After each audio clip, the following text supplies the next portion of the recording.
एका कुटुंबात 3 व्यक्ती राहत होते. मुलीचे बाबा, मुलगी आणि मुलीची आजी.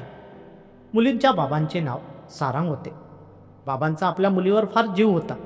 ते मुलीला कधीच कुठल्या गोष्टीची कमी पडू देत नव्हते आणि तिला हव्या त्या गोष्टी घेऊन द्यायचे. मुलीच्या सुद्धा आपल्या बाबांवर फार जीव होता. सारंगने फार लहानपणापासून आपल्या मुलीचा सांभाळ केला होता. कधीच तिला कुठल्या गोष्टीची गरज भासू दिली नाही. या सर्व गोष्टी मुलीला सुद्धा माहीत होत्या. सारंगला कधी ऑफिसमधून यायला उशीर झाला तर त्याची मुलगी नेहमी त्याची वाट बघायची. ते रोज सोबत जेवण करायचे. कधी जर उशीर झाला तरीसुद्धा ती जेवण न करता आपल्या बाबांची वाट बघायची. सारंग नेहमी आपल्या मुलीला म्हणायचा की मला ऑफिसमधून यायला वेळ होतो तर तू जेवण करत जा. तरीसुद्धा ती बाबांचे न ऐकता नेहमी बाबांची वाट बघायची. सारंगच्या आईचे अनेक वर्ष झाले तब्येत बरी नव्हती, त्यामुळे ती जास्त करून बेडवर राहायची. सारंग आपल्या मुलीचा आणि आईचा काळजी करायच्या. ऑफिसमधून आल्यानंतर घरच्या अनेक गोष्टीकडे त्याचे लक्ष असायचे. आता सारंगची मुलगी थोडी मोठी झाली होती, त्यामुळे तिच्यासुद्धा कामात हातभार लागत होता. पण मुलीचा आपल्या बाबावर आणि बाबांचा आपल्या मुलीवर फार जीव होता. सारंग आपल्या मुलीला कशाचीच कमी पडू देत नव्हता. स्वतःच्या इच्छा पूर्ण न करता तो आपल्या मुलीच्या इच्छा पूर्ण करत होता आणि त्याने आपल्या मुलीच्या आयुष्यासाठी अनेक स्वप्न बघितले होते. सारंग सुट्टीच्या दिवशी आपल्या मुलीला बाहेर फिरायला घेऊन जात होता. नेहमी तिला आवडीच्या वस्तू खाऊ घालत होता. पण आता सारंगची मुलगी थोडी मोठी झाली होती. तिला सर्व गोष्टी कळत होत्या. ती जेव्हा आपल्या बाबांचे कष्ट बघायची तेव्हा तिला फार वाईट वाटायचे, कारण बाबा तिच्यासाठी फार कष्ट करायचे. आणि सारंग आपल्या आईकडे सुद्धा लक्ष ठेवत होता, कारण बरेच वर्ष झाले त्याच्या आईची तब्येत बरी नव्हती. म्हणून वेळोवेळी तिला दवाखान्यात घेऊन जाणे, आईच्या अनेक गोष्टीकडे लक्ष ठेवणे, या गोष्टी नेहमीच सारंग बघत राहायचा. एक दिवस सारंगच्या घरी काही नातलग आले होते. तेव्हा सारंगची मुलगी शाळेत गेली होती. सारंग आणि त्याचे नातलग आपसात बोलत होते. काही वेळानंतर सारंगची मुलगी घरी आली. पण जेव्हा ती घरी आली तिचा चेहरा उतरला होता आणि तिच्याकडे बघून सारंगला बरे वाटले नाही. पण सर्व घरी पाहुणे असल्यामुळे सारंगने याबद्दल तिला विचारले नाही. आणि सारंगच्या मुलीने सुद्धा पाहुण्याकडे बघून स्माईल केली आणि आपल्या खोलीत गेली. पण काही वेळानंतर सारंग आपल्या मुलीच्या खोलीत गेला आणि तिला याबद्दल विचारले तर तिने काहीच उत्तर दिले नाही आणि म्हणाली, काही नाही, मला थोडे बरे वाटत नाही म्हणून मी आराम करते. संध्याकाळी जेव्हा पाहुणे निघून गेले तेव्हा सुद्धा सारंगच्या मुलीचा चेहरा उतरलाच होता. सारंग आपल्या मुलीला याबद्दल विचारू लागला, पण आतासुद्धा सारंगच्या मुलीने काहीच सांगितले नाही. पण त्या दिवशीपासून सारंगच्या मुलीचे वागणे आपल्या बाबांसोबत फार वेगळेच झाले होते. आता ती आपल्या बाबांसोबत फार कमी बोलायची आणि आधीसारखी जास्त बोलत नव्हती.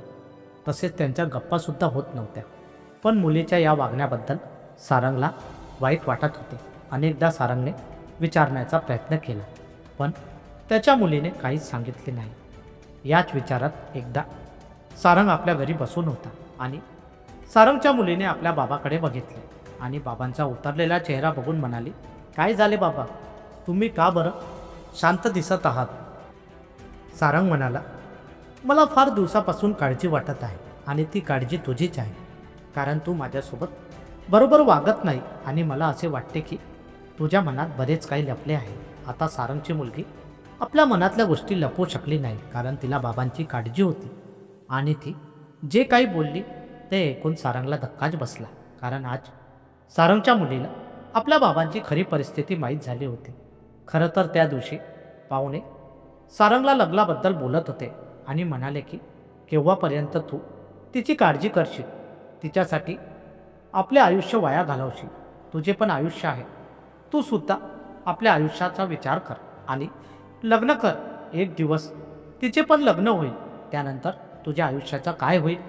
तसेच बऱ्याच गोष्टी त्या दिवशी त्या नातलगाने सांगितल्या आणि या सर्व गोष्टी सारंगच्या मुलीने ऐकल्या होत्या. त्यामुळे तिला फार वाईट वाटले आणि तिच्या मनात अनेक विचार येऊ लागले. सारंग आपल्या मुलीला म्हणाला की खरं तर तुला कधीच मी या गोष्टी सांगणार नव्हतो, पण आज सांगाव्या लागेल. सारंग म्हणाला की खरं तर तू माझी मुलगी नाही आहे, तू माझ्या मोठ्या भावाची मुलगी आहे. तू जेव्हा 1 वर्षाची होती तेव्हा तुझ्या आईबाबांचे एका अपघातात निधन झाले. आमच्या दोघांचे एकमेकावर आम्ही दोघे भाऊ नेहमी मित्रासारखे राहत होतो. माझा मोठा भाऊ नेहमी माझी काळजी करायचा. मला कधी पण काही लागले तर मी त्यालाच म्हणत होते, कारण आमच्या बाबांचे फार आधी ते. त्यानंतर मोठ्या भावानेच घर सांभाळले. पण ज्यावेळी तुझ्या आईबाबांचे अपघातात निधन झाले त्यावेळी आमच्यावर दुःखाचे डोंगर कोसळले आणि आईलासुद्धा त्याचा धक्का बसला. तू त्यावेळी फार लहान होती, म्हणून मी विचार केला की आता तुला लहानाचे मोठे करायचे आणि त्यासाठी मी अनेक कष्ट केले. तुला कधी कुठल्या गोष्टीची कमी पडू दिली नाही आणि तुला कधीच आईबाबांची कमी भासली नाही पाहिजे याचासुद्धा मी नेहमी विचार केला. त्यासाठी मी लग्नसुद्धा केले नाही, कारण माझे लग्न झाले असते तर तुझ्याकडे दुर्लक्ष होऊ शकत होते. म्हणून मी तुझ्यासाठी लग्नसुद्धा केले नाही.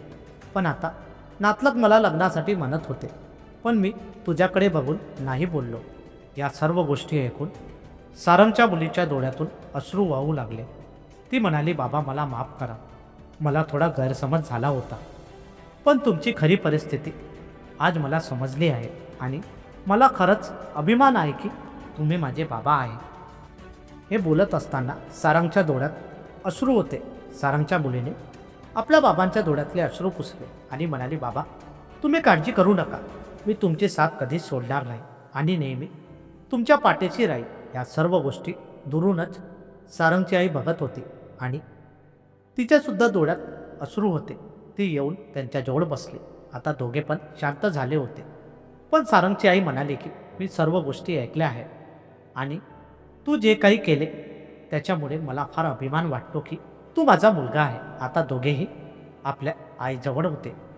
पण त्या दिवसानंतर त्या घरात अजूनच आनंद वावरू लागला आणि ते एकमेकासोबत फार आनंदाने राहू लागले. मित्रांनो, कथेला लाईक आणि चॅनलला सबस्क्राईब करायला विसरू नका.